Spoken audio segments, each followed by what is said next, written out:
When I was quite young, about the age of 14, I got diagnosed with chronic depression. But around that same age as well, I made myself quite a daunting and quite scary promise. I would be sad until I was 30, and the second is that I'd kill myself before I was 30. It went from doing a gram to 2 to 3 to 4 to 5 to 6 to 7 to 8 to 9 to 10 a night. There was no other way around it. I needed cocaine. There are so many positives of living a sober life in recovery. It's the best decision I've ever made, and everything that's come out of it has been amazing. Sit back and listen, because you're about to embark on the best thing you've ever done in your life, and you will always be welcomed in the rooms, no matter what your situation. Hello and welcome to 12 Steps and 12 Questions. My name is Silvio and I'm an addict. This pod is full of personal and inspirational stories of recovery from addiction. And in every episode I'll ask each guest the same 12 questions about their life, addiction and recovery. Quick warning, there will be some graphic descriptions and a healthy amount of swearing. For this episode, please welcome Dan. Dan, thank you very much for being my guest on this new episode of 12 Steps and 12 Questions. Thank you very much for having me. Now, before we get going, I'd like to thank everybody who's listened and downloaded this podcast. I've received really great feedback. Thank you so much. I'd be super grateful if you could help me spread the message and work our 12th step by giving us a review on whichever platform you're listening to and spreading the message, as it were, and sharing it in your recovery circle. Let's get right to it. Dan, introduce yourself, please. My name is Dan. I'm an addict. I last used mind-altering substances, i.e. cocaine, 9 months and 13 days ago. No, 9 months and 17 days ago. Well done. Well Thank done. you. Now, in full disclosure, you helped me run this podcast. You do a lot of service and in the editing process. And I've also heard you share just yesterday. So in order to clear our minds a little bit, and let's have a quick set-aside prayer. So, God, today help me set aside everything I think I know about you, everything I think I know about myself, everything I think I know about others, and everything I think I know about my own recovery, so I may have an open mind and a new experience with all these things. Please help me see the truth. So be it. Amen. Amen. Question 1, Dan. Did you have any adverse childhood experiences? This is an interesting question for me. I never needed to want for anything during my childhood. There was always food on the table. There was always a roof over my head. I never had to worry about anything like that, but I did grow up with alcoholic parents. My dad was physically abusive towards me, and my mum was mentally and emotionally abusive towards me. I don't remember masses of my childhood. There is quite a grey area over a lot of it, whether that's my own mind trying to protect me from traumas, or if it's just things that I've locked away and haven't wanted to face as of yet. Childhood was interesting. Mm-hmm. There was never a dull moment. Let's put it like that. There was always an argument or something going on within the house, but I never also felt unsafe. It's interesting. I relate a lot to this because my household was loud, argumentative. There was some physical abuse, but I also never wanted for anything. And I had clothes on my back and there was food in the fridge at all times. So there was that level of safety there. And at the same time, I can't remember large parts of my childhood either, actually, to be fair. So I felt still there was insecurity, emotional insecurity, I suppose. So is that, for you, is that similar in that you felt somehow emotionally threatened or maybe emotionally unstable? Is that the way you would define it? Yeah, I would definitely say I was emotionally unstable. In my later life, I actually got diagnosed with emotionally unstable personality disorder, so that would match quite well, which generally stems out of childhood traumas. When I was quite young, about the age of 14, I got taken to the doctors. I got diagnosed with chronic depression. Very young to get an official mental health diagnosis. But around that same age as well, I made myself quite a daunting and quite scary promise. 2 promises, in fact. One, that I would be sad until I was 30. And the second is that I'd kill myself before I was 30. So it was definitely emotionally unstable growing up. Yeah. A lot of volatile moments with mental health due to the upbringing. Yeah. So both your parents alcoholics? My dad, definitely. My mum probably falls into that heavy drinkers, borderline alcoholic category. If I suggested to her not to have a drink for a night, she wouldn't be able to do it. She would also get quite argumentative as, well, I want that drink. I deserve that drink. I've had a long day. It's my drink. It's my evening. I can do what I want with it. My dad's definitely an alcoholic, admitted recently to me that he is an alcoholic after I've come into the rooms. He had a rough childhood himself. Grew up in the Troubles in Northern Ireland. Saw a lot of violence. Yeah. A lot of issues within the house. Yeah. His dad died when he was young. He had to take on being the adult, I guess, being the eldest brother of 5. I mean, when you were a kid, I suppose you don't really know what alcoholism is. No. And you don't know any better because you don't really live anywhere else. You don't have that sort of sense of perspective. So what's that like? I mean, being a child of an alcoholic is something that gets discussed quite a bit, but it's really interesting to delve into it, albeit quite painful. What's that like on an everyday basis? It's funny you ask, because if you'd ask any of my friends at that age, they would have gone, oh, they're a happy family. They've got the nice car. They've got a nice house. They've got a garden. They get along. We're allowed to have friends over. There's always food. On the outside image of it, it was normal. Yeah. It was perfectly normal. But behind closed doors is a very different story. You're kind of playing these two different parts. When you're going to school and when you're with friends, or when your friends are over at your house, everything's hunky-dory and happy. And there's not an issue in the world. But the second they leave, the cracks start showing. And the issues start coming through. And it's at that point where things got really difficult. And what does that look like? Isolation for me. None of my family would really spend much time together. My dad and my sister probably would. My mum would sit in her own little room.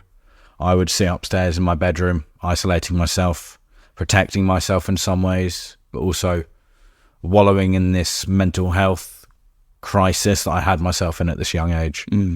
My sister had a very different growing up to me. She didn't see Is she older? much of this. She's a year older than me, yeah.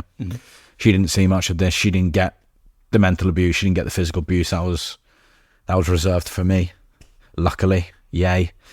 What do you think that is? In all honesty, I was the accident. She was the planned one. I don't know if that's the real reason, but that's the only thing that I can pin it on. Yeah.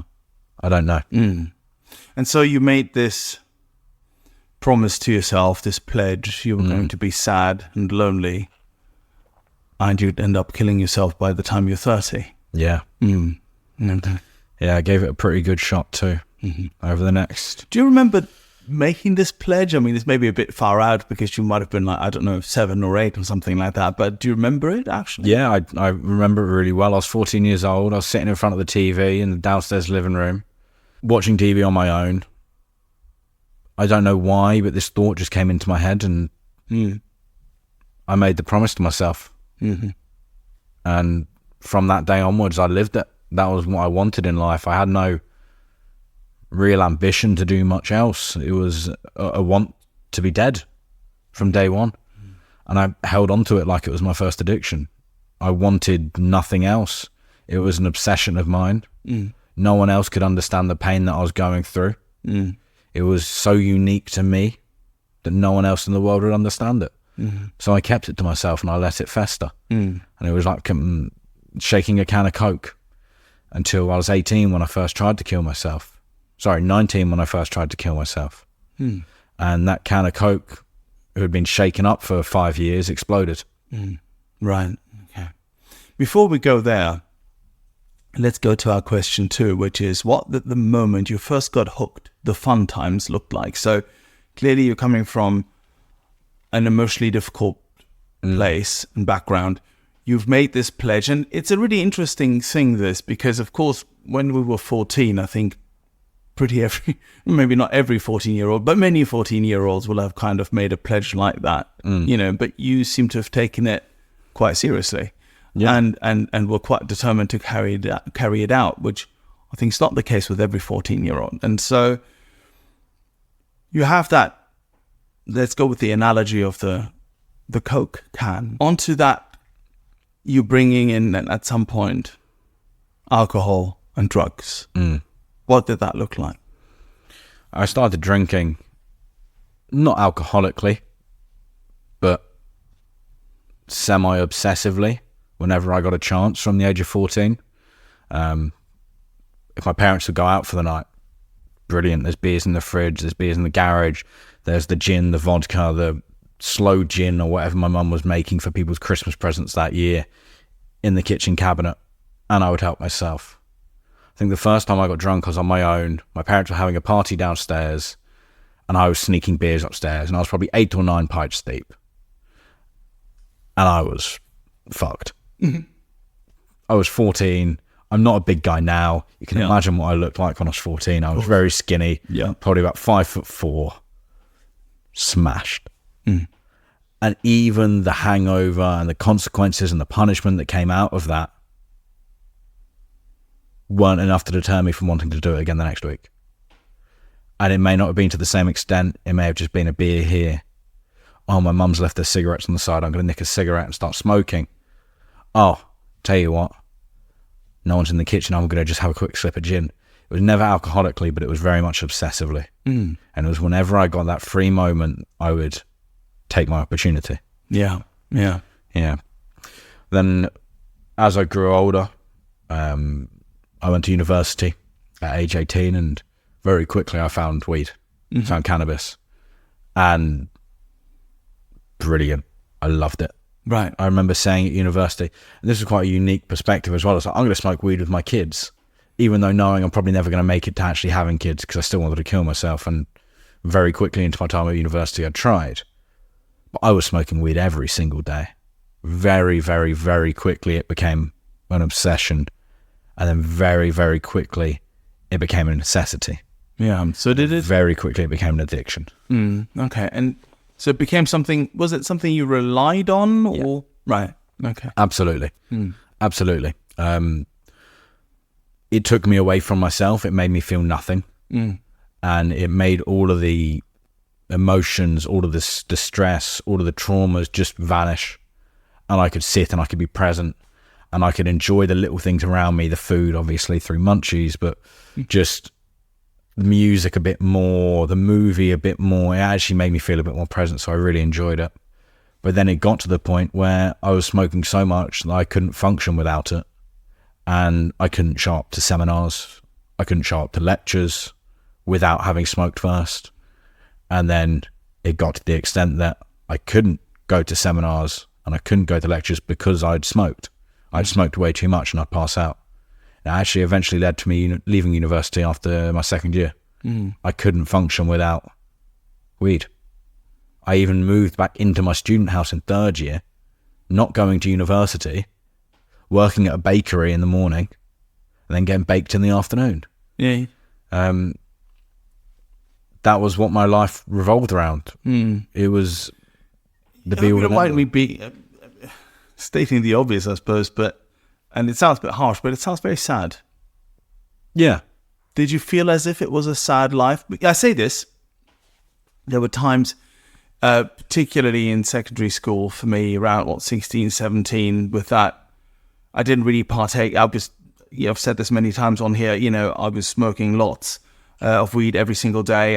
It made me numb and dumb, is what I always said, right? And it was a sad time. I think of it as a sad time today. And even at that time, I had some awareness, not much, but a little bit, that this wasn't great and that is all a bit sad, right? And I wasn't partaking in any of the fun stuff that other people seem to be having. That was for other people.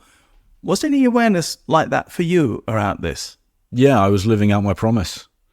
I was very aware that I was depressed. I was very aware that I was sad, but it's exactly what I wanted. Yeah. I didn't want to give myself a glimmer of hope that things could get better. Because if things could get better, then I'm going to be going back on my own word to myself. So I'd rather sit with what I knew. Yeah. I find this really fascinating, and I'm sort of tiptoeing around it a little bit, as you can hear. This idea that you make this really self-destructive pledge on the one hand, and you are determined to carry it out. So it almost sounds capricious on the one hand, but on the other hand, it's very real because you were depressed. Can you enlighten me a little bit further here around this? I don't know what you mean. Well, what I mean by this is that, did you just make a pledge and you just kind of went for it because you really wanted to? Or, what's cause, what's effect here? You make, or do you not know really? I just know it was rooted out of childhood traumas. I mentioned one to you last night that I'm not going to mention on here. Mm-hmm. That really set off a spiral of events for myself. That just took me away from myself. I didn't want to be me. I didn't want to be alive. I didn't see it. I didn't see the point. Yeah. Now, we met in the rooms of Cocaine Anonymous, of course. So at some point, cocaine came into your life. Yeah. And things progressed. Yeah. Age 22 when I moved to London. The city of dreams, if you want to call it that. City of cocaine. Easier than buying a sandwich, getting cocaine is in London. Yeah. And I took full advantage of that. And I remember just having a really good day at work. Actually, I lie. I don't know if it was a good day or a bad day at work. But for some reason, I decided that I was going to buy cocaine. Had you heard? Was there someone using around you or? Colleagues and that. But my flatmate gave me a phone number. Brilliant. Let's go. And I'd arrived. I didn't go out that night. I was sat in my flat on my own, admittedly watching porn. Of course. But naturally, right? Yeah.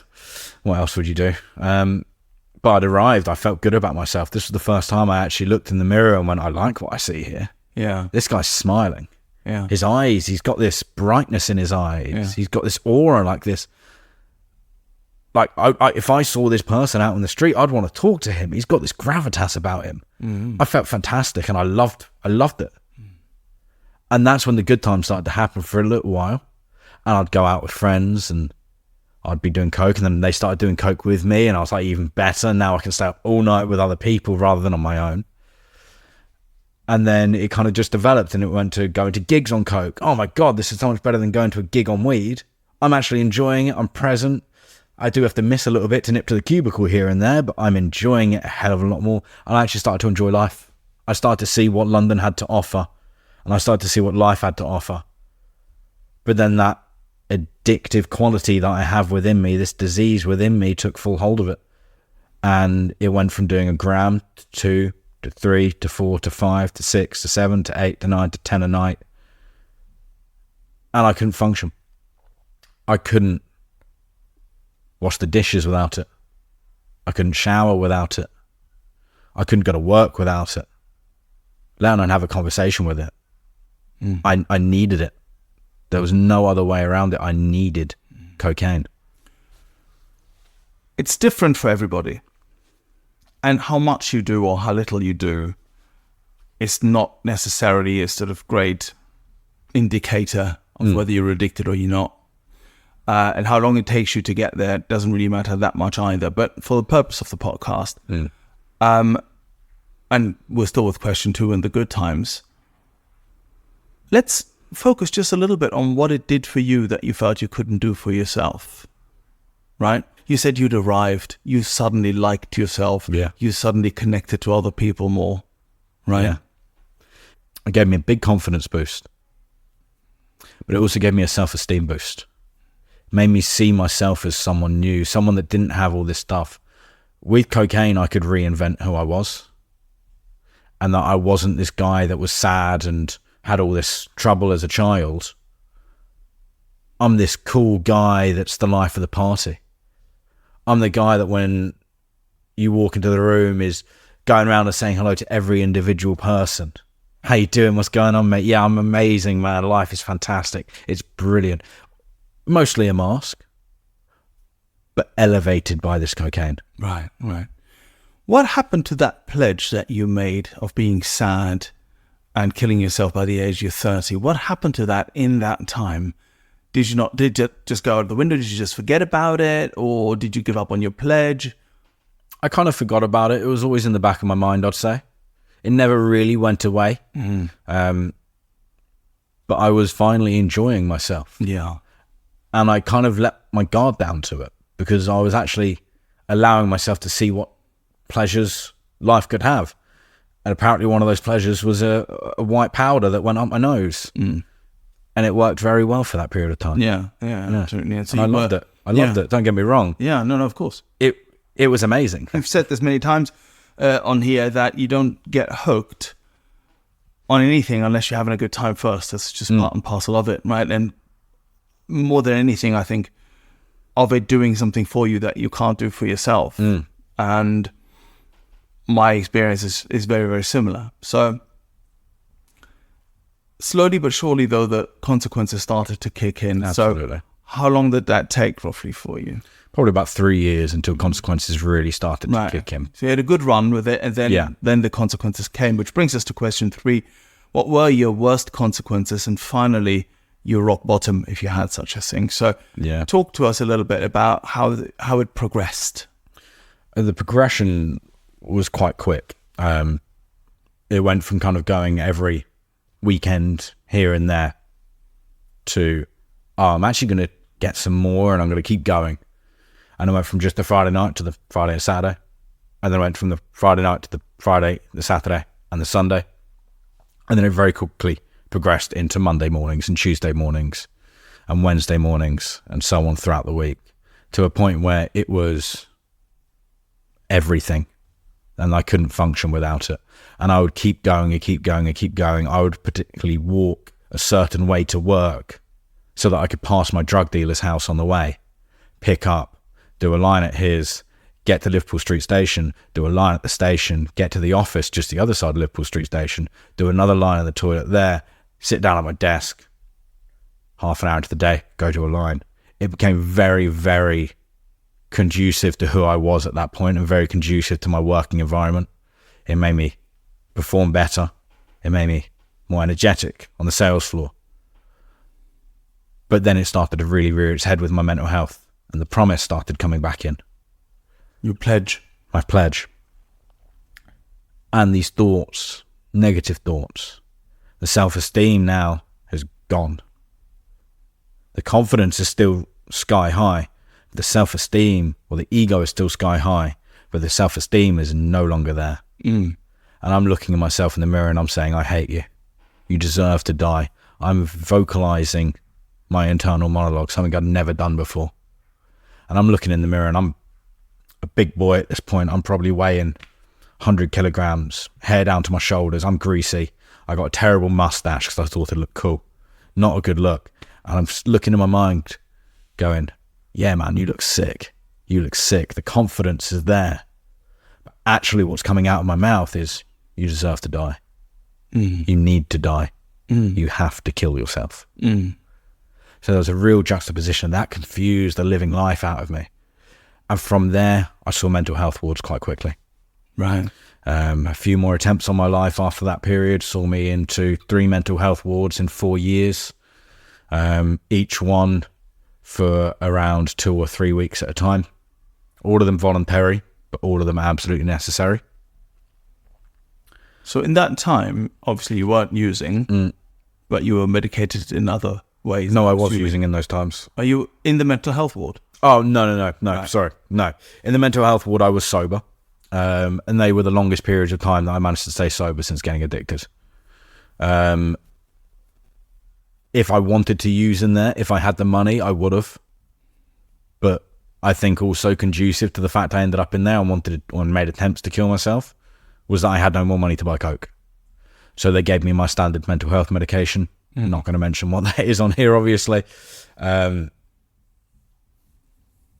if I wanted to have used in there, I could have very easily have used in there. Right, but you didn't. But I didn't. Right, okay, great. Then consequences started to roll. Daily, weekly, monthly consequences. I lost multiple jobs. What area were you working in at the time? I was in financial recruitment. and I lost multiple jobs there.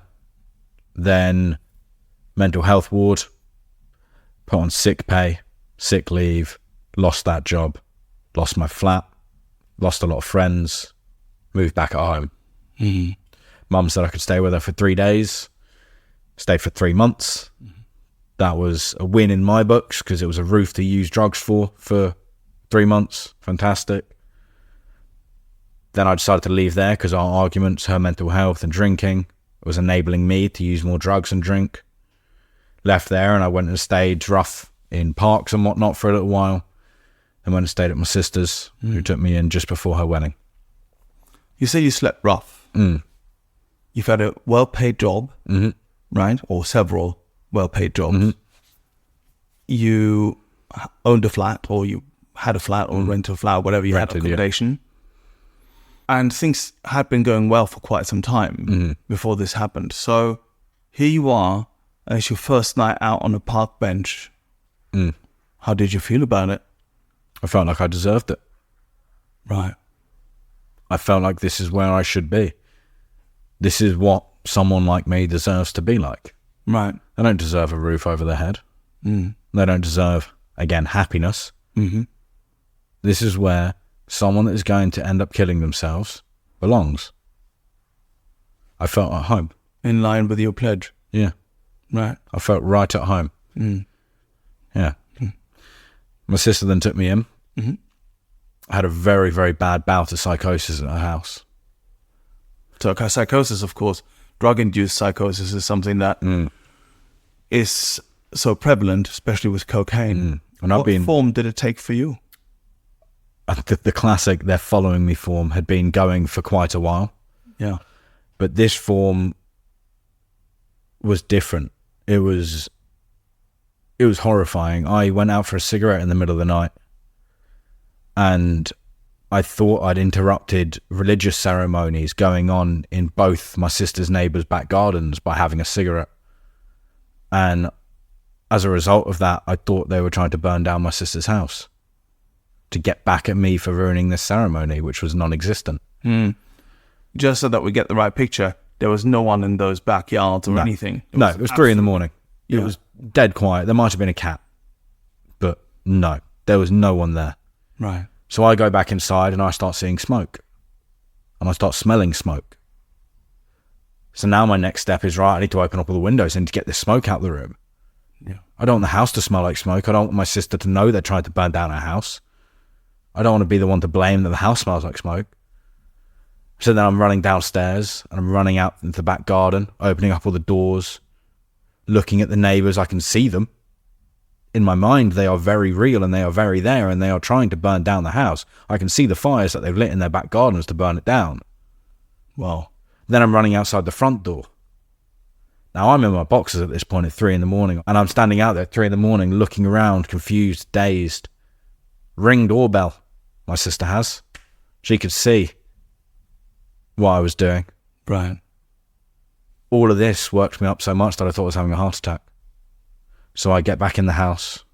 I drop down onto my knees. I'm holding my heart. I'm holding my arms. I don't know what's going on. I'm so eternally confused and dazed and I'm lost. Oh, mate. I realise I'm not having a heart attack and I should be okay. But they're still trying to burn down this house. So you're still in psychosis? Still in psychosis. I then go back upstairs and I lie down in bed and I'm trying to convince her it's not real. It's not real. It's just psychosis. It's not real. So you had a microscopic bit of awareness coming to this. I mean, it's an excruciating moment, this. I'd always had to prepare, whenever I took coke, I knew I had to prepare myself that I was going to enter psychosis at some point. Oh, right. Okay. So I was very aware that it was going to happen. And because of the whole people following me psychosis, I was kind of ready for it. But this one was a different level. And so it still didn't stop you, clearly, you know. God, no. No, of course it didn't. Yeah. I needed it. I couldn't operate without it. And then I'm lying in bed and I can hear my mum and my dad. I can hear their voices as clear as day, like they're having a genuine conversation with my sister. So I start shouting out at them and I start abusing them. Were they actually there or were they... No, they weren't there, right? No, they weren't there. What happened then? If you're enjoying this podcast and would like other addicts and alcoholics to hear it, then please make the pesky AIs and algorithms work their 12th step. Hit like and subscribe. My sister and her fiance came into my room and were like, what is going on? And I'm saying, they're trying to burn down the house. I think I've had a heart attack. Mum and Dad are here. They're like, none of that. So scary for them None of that as is well. real. So they then searched my room and trying to find the cocaine, and they couldn't find any. I know exactly where it is. I've got another 5 grams hidden away. They leave my room. They want me to go to sleep. Okay, I'll go to sleep. Sure. Second they leave that room, straight into another line. Of course. But now I'm terrified of leaving the room, because now I'm terrified of my sister and her fiance. So now I'm lying in bed, paranoid as anything, unable to move, not wanting to make a noise, in this state of paralysis. The psychosis just keeps going on to the next day, even after I'd run out of coke. And my sister and her fiance phoned an ambulance for me. Right. And they sent me off to hospital for the day. I'm put on the IV and I'm done all of that, and I'm allowed to sleep off. And I come back and they give me an ultimatum, and they go, well, you either stay here and get help, or you leave. Now, a precursor to this is I transferred my sister quite a decent sum of money to stop me from doing drugs. Classic tactic, yeah. So I took I'm going to leave, but you're going to transfer me back my money. And she said no. So my rock bottom was sitting outside of our house for 3 hours after phoning 999 to phone the police for a domestic argument to make sure that she transferred me back every penny of that money. Haven't spoken to her since that day. All of that money that she transferred back to me went within the next 6 weeks. Right. And then I entered rehab. Bottom. That was my rock bottom. It's very tough. It's been an excruciating few minutes there. But that's me. Yeah, but Don't do things by half measures. no, but it's not just you. It's this illness, but it's also the extent. I mean, where it takes us and how desperate we have to get sometimes to find this solution. And sometimes it's just a difficult watch or a difficult moment to listen to, and it can be so excruciating. And you're obviously not the only one. You've touched on it on a few occasions. Question 4 is, did you ever want to die, consider suicide? So clearly you made multiple attempts on your life.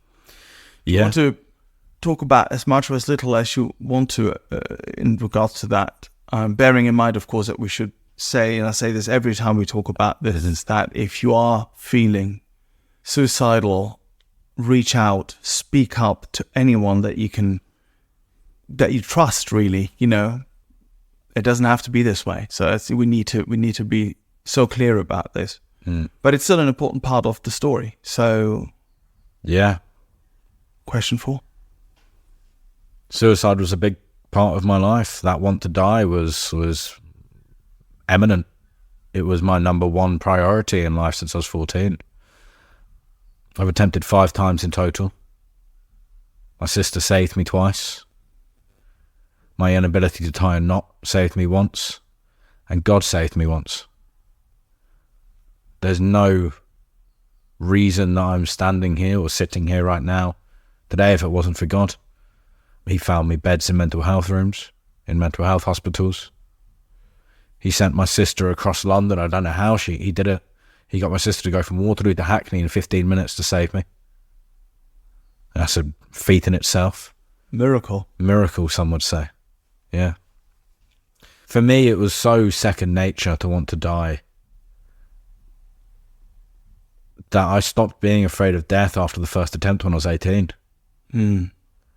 So every attempt from then onwards was nothing, even the self-harm side of things. I woke up one morning in such a daze, I took a razor blade to my forehead. I've got scars up and down one of my arms from it. Right. It made me feel something that wasn't mental health pain. It was physical pain. It was nice as a break. And that's what suicide attempts gave me as well. Right. It gave me a break away from the mental pain for something physical. Right. You've been in for 9 months, you said, and 17 days. In 17 days in recovery, have you had the need to self-harm since then? Have you felt that you wanted to kill yourself since then? Jumping the gun a bit here. There's been tough days, Yeah. for sure, but learning to sit with my emotion and learning to understand where they've come from Yeah. has really, really helped. There was one day I was on the way up to a meeting on the train. I was looking down my arm, I could see the scars. And I had a fleeting thought of, you should add more to that. There should be more. And I went to that meeting that night and I shared it there. Yeah. Didn't pick up a razor blade. Right. Didn't want to self-harm myself. Wonderful. Which is amazing. That's what recovery can give you. Yeah. Yeah. So our question 6 is, did you struggle with the word God? Now, we should perhaps say that you feel and you felt, and I'm hoping you're going to expand on this, the call of the cloth. Yes. So feel free to take as much or as little time as you want to talk about whether you struggled with the word God when you came into the rooms. The word God made me feel so comfortable that I knew I was in the right place straight away. During lockdown in 2020, my grandma used to tell me, don't be sad, go to church, which is why I've got it tattooed on my arm. And from that day onwards, I started going back to church. It wasn't the easiest thing, and I didn't necessarily agree with a lot of it, but it really made life a lot easier, actually, and it gave me a community and it gave me a basis from there. So I had a fundamental idea of the Christian God from growing up in Catholic schools and whatnot, but I'd started going to church on my own and venturing out from this point. Throughout the entirety of my rock bottom, that 6-week period from living with my mum to going to rehab, there were 3 sermons in my church on one specific passage. It's in 1 Peter if anyone wants to read it. And it reads that you have to be of sober and right mind to see the true holiness of God. And that really weighed on me quite a lot. It really weighed on me, and I kept thinking about it. And what I didn't realise is that God's been trying to get me sober for years. But I've just not been sober and right-minded to actually see what he's trying to do. Because I've got blinkers on to anything that isn't cocaine at this point. But God's slowly taken these things away. So when I stepped foot into rehab, my counsellor walked up and he saw my necklace, and I normally wear a cross around my neck. He asked me if I was a believer or not, and I said, yes, I am. And he said, you're in the right place. This was written by Christians. You're going to be fine. Trust me, you're going to be fine. And that made it really, really comforting for me. That made it a lot easier. The day that I actually booked rehab, I was in a church called St. Peter's in Brighton. And it's a beautiful, magnificent church. One of the first times I'd actually visited there for a service. I did my geographical, leaving London, because, London's not helping me. I'll go to Brighton, because that's going to make the world even better. All it was cheaper and less good coke. But you got the sea, so swings and roundabouts. And I was standing there, and I was actually waiting to speak to the head vicar. Guy called Dan as well. Lovely, lovely guy. And I was just standing at the back. There was something like 30 baptisms this day. And I just felt like I was baptized by the Holy Spirit that day. And I just felt this urge, this calling, just saying, just get sober and come lead a church with me. And so I went home and booked rehab that day. Do you really remember that moment in detail, what that was like? It was the most calming experience I'd experienced in a long time. I felt at peace, a complete inner peace. Yeah. Afterwards, I felt terrified. But at that moment in time, it was what I wanted. It was like all the pain, all the anguish, all the anxiety had just gone. And it was serene. It was genuine serenity. And it was amazing. And so you booked rehab with the idea that you would become more engaged within the church and so on? That was the idea? Yeah, absolutely. That's what I've been doing. I'm in 2 different Bible colleges. Hopefully I'll be given an internship in September. I volunteer at the church 4 or 5 days a week. Yeah. I love it. Amazing. Question 7 is, how do you experience your higher power, or what are your God moments? Well, we already had one there, obviously, but How do you experience your higher power on a daily basis? On a daily basis, prayer and meditation. And reading the Bible, to be fair. If I had a father, a biological dad in the human world that died and left me notes about life and how to get closer to him and to be what he was like, I would read those notes over and over and over and over again. And I'm so incredibly lucky that my spiritual father has left me the Bible. So I study that for 2-3 hours a day. I pray. The very first sentence in the book of Psalms is to pray and to meditate on the word. So every day I'll pray through the Bible. I'd read the Bible and I'd meditate on it. And I'd just listen. Now, you were saying earlier that you went to, I think, Catholic school. Yes. And so on. So this wasn't, how can I put this? You were familiar then, obviously, with the whole thing. Yeah, 100%. And my grandma was very religious. Both my grandmas actually were very religious. But she also didn't really understand mental health, so she didn't know what to say. She just thought it was sadness. So her response of, don't be sad, go to church, made sense to her. Because she was never sad, and she went to a lot of church. So it started to work for me.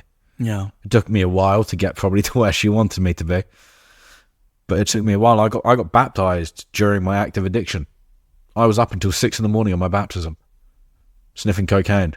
And I stayed clean for about 10 days after that until the outside world came and took me back. The reason, I guess, is although I wanted to be sober, I wasn't willing to surrender it. Yeah.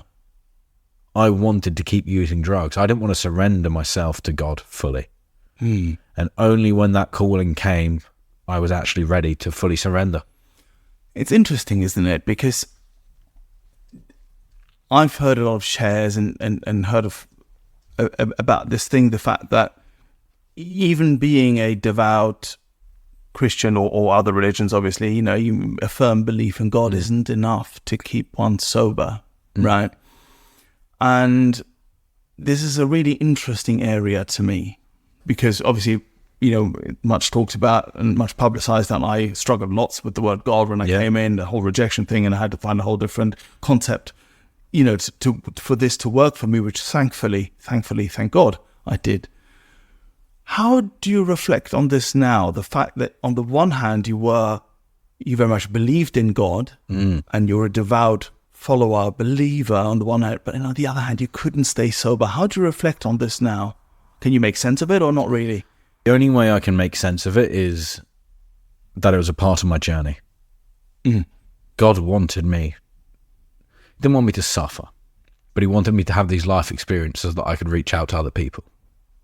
And that's proven quite effective so far. I don't need more of God, but God needs more of me. And that's the way that I've got to look at it. God needs me to surrender parts of my life to him. He's not going to come down and just take them away willy-nilly. I've got to have that willingness. And that's where in step 2 and step 3, it's I came to believe, it's a willingness, and then I surrendered. I was stuck in a perpetual step 2. I came to believe that he could do it, but I never wanted to take that step into step 3 for it. Segues really nicely into question 8, which is, which parts of the steps were the most difficult for you? I love the steps. I love them. I was not in a good way. I was anxious. I was depressed. I was terrified of myself, of life. And my sponsor took me through them quite quickly. I think I'd done all of them in 87 days and consistently working them now. Step 9 amends was tough. Yeah. Obviously. Reached out to my sister. I still haven't had a response from her yet. But I swept my side of the street, and that's the most important part of it. I'm working on forgiving myself for it. It is very difficult, as you can probably imagine. And yet so crucial. And so crucial, yeah. And I still have emotion attached to that. And that's a really difficult thing. I quite enjoyed hearing everything that was wrong with me. I found it slightly amusing in some ways. But I also enjoyed the fact that I now didn't just have a want to meditate and pray. I had a need to meditate and pray on top of it. So it was like double whammy. It was brilliant. So I wouldn't say I found any of them particularly hard, but I really enjoyed it. It was a brilliant period of self-growth. Since doing the podcast and hearing quite a few stories, I realized that, I mean, this might be so obvious, so forgive me, right? That all of us have struggled with step one the most, obviously. Yeah. Right? So I think that has to be there's got to be a slight caveat in that, right? Which is that we've been talking for 45 minutes about how difficult it is to take step one, which is to admit that we're powerless over cocaine and that our lives have become unmanageable. So there's always that caveat there. And you said it a little bit earlier too, didn't you? That, your step two, that you were stuck really in between steps 1 and 2 before you really got down to it. I was very aware that I was powerless over cocaine. There was nothing I could do. Yeah. But admitting it, very different story. Yeah. That's a very different story. It was maybe from a fear of self-loathing or a fear of judgment of others. Of, I had all of this and I threw it away over a white powder. Or it was admitting some of the things that I'd done that I'd kept locked away, a secret. Step 1 was probably quite difficult there. Step 2 and 3, loved them. Not difficult. Great. Yeah. Question 9, which character defects give you most trouble? I love to have a bit of a pity party. Yeah. I love a little bit of self-pity here and there. And I love to, I shouldn't say love, but I love to have visual self-pity, to be seen as sad. I love that. So maybe that's self-centeredness involved in that as well. So that other people come to console you, you're the center of attention. Yeah. Oh, poor Dan. Oh, it's so bad. Oh, no. And it's actually an issue with someone else that I've just taken emotionally. That's probably something that I really struggle with. And at the same time, false ego. I like to be seen as super confident, super happy the whole time. The life of the party. Similar to what it was like when I first started doing cocaine, saying hello to every single person in the room. Sometimes I just want to melt inside of myself and have a me day. But that's not possible. I've got to get out and I've got to go to my meetings, and my way of coping with that is by putting back on this mask that I used to wear of I'm super duper, I'm super califragilistic, happy, top of the world kind of guy. When in reality, it isn't the case on every day. No. Not for anyone, really, I don't think. No. Right. Question 10, what's the best thing recovery has given you? Don't think I can pin it to one thing. What are the best things? First of all, it's given me a want to stay alive. That's a really big one.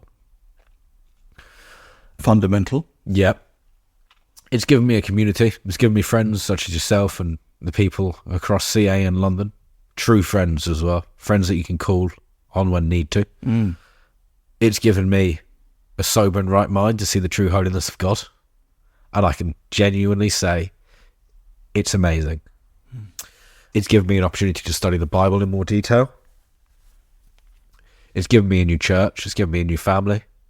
It's given me a roof over my head. You name it. Yeah. I can't nail it to one thing. There are so many positives of living a sober life in recovery. It's the best decision I've ever made, and everything that's come out of it has been amazing. Wonderful. Question 11, what would you say to a newcomer or someone wondering if they're an addict? Which is a bit unfair because it's actually 2 questions in one. But yeah.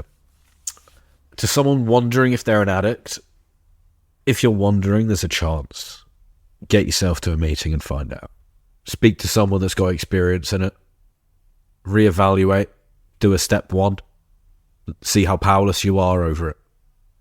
Then you'll know if you're an addict or not. There's that wonderful passage in the book, isn't there, that says, if you're wondering if you're an alcoholic, why don't you go and do some controlled drinking? Yeah. Try it a few times. Try and stop abruptly. can you stay stopped? And to a newcomer, sit back and listen, because you're about to embark on the best thing you've ever done in your life. By far the best thing you've ever done in your life.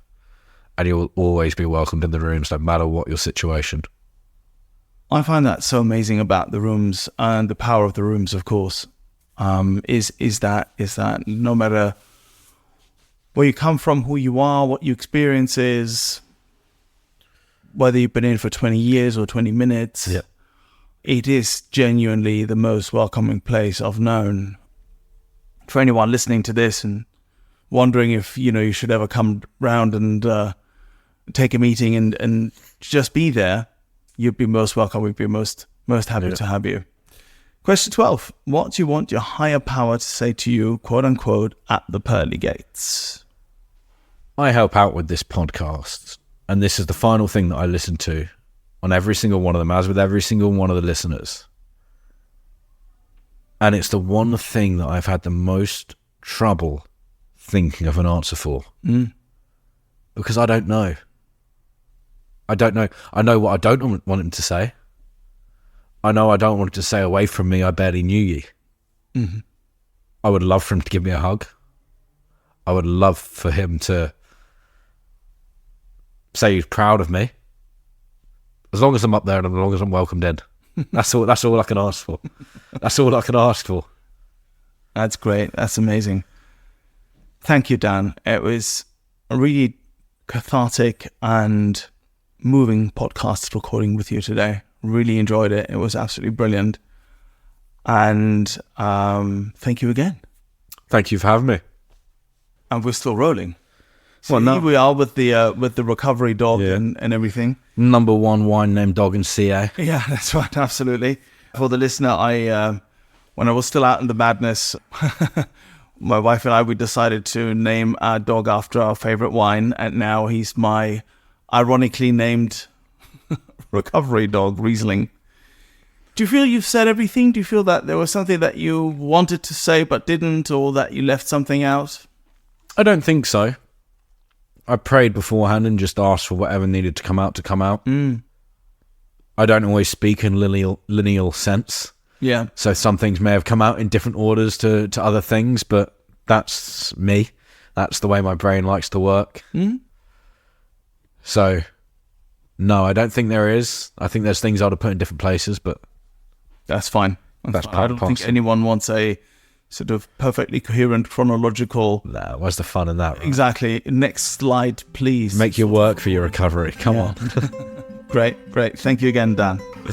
Appreciate it. We've come to the end of this episode. Thank you for listening. If you've enjoyed it and would like other addicts and alcoholics to hear it, then please make the pesky AIs and algorithms work their 12th step. Hit like and subscribe. While this pod is based on the 12-step recovery program, it's not officially affiliated with any 12-step fellowship. 12 Steps and 12 Questions is not substance or behavior specific. It's fully self-supporting and not for profit. And you know this next bit. It's not allied with any sect, denomination, politics, organization or institution. It does not wish to engage in any controversy, and it neither endorses nor opposes any causes. Shadow settles on a place that we left. My mind is troubled by the emptiness. Destroy the middle, it's a waste of time. From the perfect start to the finish line. If you're still breathing, you're the lucky ones. 'Cause most of us are heaving through corrupted lungs, setting fire to our insides for fun, collecting names of the lovers that went wrong, the lovers that went wrong. We are the reckless, we are the wild youth, collecting visions of our futures. One day we'll reveal the truth, but one will die before he gets there.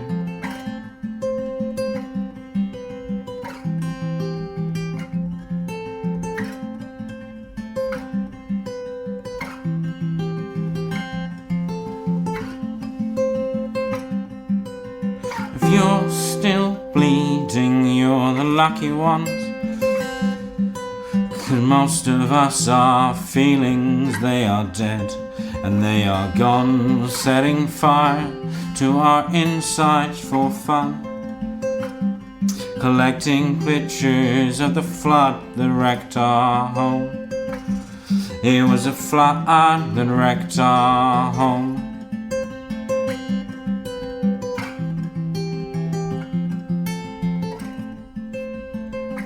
And you caused it.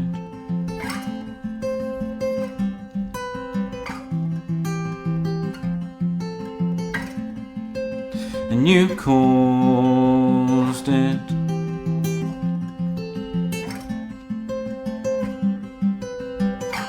I've lost it all, I'm just a silhouette, a lifeless face you'll soon forget. My eyes are damp from the words you left, ringing in my head when you broke my chest, ringing in my head when you broke my chest.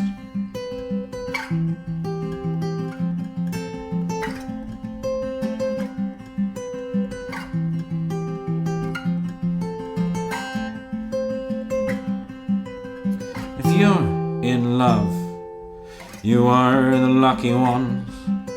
'Cause most of us are bitter over someone, setting fire to our insides for fun, to stop our hearts from forever missing them. But I'm forever missing them.